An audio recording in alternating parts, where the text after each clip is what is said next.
नमस्कार, मी प्रमिला PhD कुकिंगमध्ये आपल्या सर्वांचं मनापासून स्वागत. आज आपण बनाना मिल्कशेक बनवणार आहोत. असा एक इंटरेस्टिंग प्रश्न आहे की केळी वजन वाढवण्यासाठी चांगली आहे की वजन कमी करण्यासाठी? उत्तर पण इक्वली इंटरेस्टिंग आहे. केळी दोन्हीसाठी चांगली आहे. तुम्ही पाहताय इथं 4-5 केळी आहेत. त्यात काही फरक जाणवतोय का? जराशी हिरवी दिसणारी केळी म्हणजे ही कमी पिकलेली, त्यात शुगरचं प्रमाण कमी असतं, ती वजन कमी करण्यासाठी फायदेशीर असते.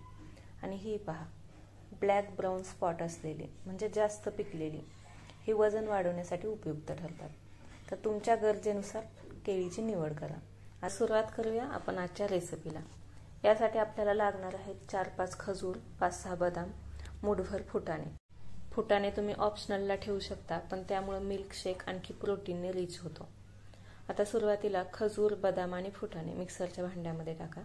दूध आत्ताच घालू नका, दुधासोबत खजूर लवकर बारीक होत नाही. खूप छान पावडर झाली आहे.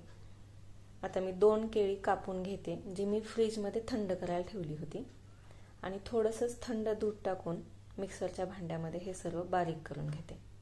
छान मिल्कशेक बनला आहे. तुम्हाला जर आणखी पातळ हवा असेल तर आणखी थोडंसं थंड दूध टाकून तुम्ही घ्या. या शेकसाठी एक्स्ट्रा साखर वापरण्याची गरज नाही. आईस क्यूब आणि चेरी टाकून तुम्ही मिल्कशेक एन्जॉय करा. केळीमध्ये फायबर खूप जास्त प्रमाणात असल्याने हा मिल्कशेक पिल्यानंतर लवकर भूक लागत नाही. तुमचा स्टॅमिना आणि इम्युनिटी वाढायला याने मदत होते. सतत 8 ते 15 दिवस ज्यूस पिल्याने अशक्तपणा दूर होतो.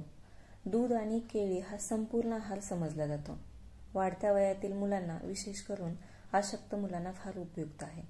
फक्त मधुमेही व्यक्तींना हा ज्यूस चालणार नाही. तर तुमच्या आवश्यकतेनुसार तुमच्या आहाराचा भाग बनवा. आपण पुन्हा भेटू आणखी एका नवीन रेसिपीसोबत. तोपर्यंत दररोज पुरेशी झोप घ्या आणि हेल्दी राहा.